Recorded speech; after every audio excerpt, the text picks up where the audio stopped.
Well, I'm joined by Chief Meteorologist Ellen Baca for an Ask Ellen tonight. Yeah, it's always exciting when we can dive into an Ask Ellen question. I love this one. So next to the question, you can see a picture on screen there. This was taken by Patty, and she says, okay, this is one weird cloud. What is this? I love this. So let's look at the picture again. You can see that there's a nice cloud deck here, and then we actually have like a break in the cloudiness. So she took this in the very northern portion of Michigan at Wilderness State Park. And here's yet another view along with her additional information about what's going on. That's always very helpful. The context clues to help piece together what's happening with the story. And basically what we're seeing with this viewer photo is the ice crystals are eating away some of the water droplet action. So this can happen occasionally when we have supercooled water droplets.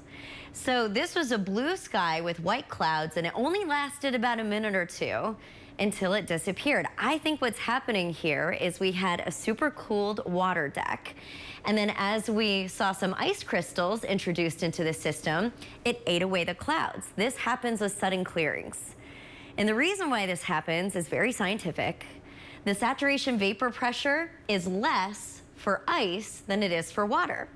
So when you have water droplets in the air, they go to the easier answer. They cling to the ice. So instead of seeing cloud droplets, it goes into a little ice crystal and then it falls into the sky. This is usually usually happens in cooler days, spring and fall, and occasionally we can see these take shape as hole punch clouds. So here's another look at sudden clearings, and here's yet another. And I think this is similar to what our viewer spotted. It was just the very start of a hole punch cloud or a sudden clearing.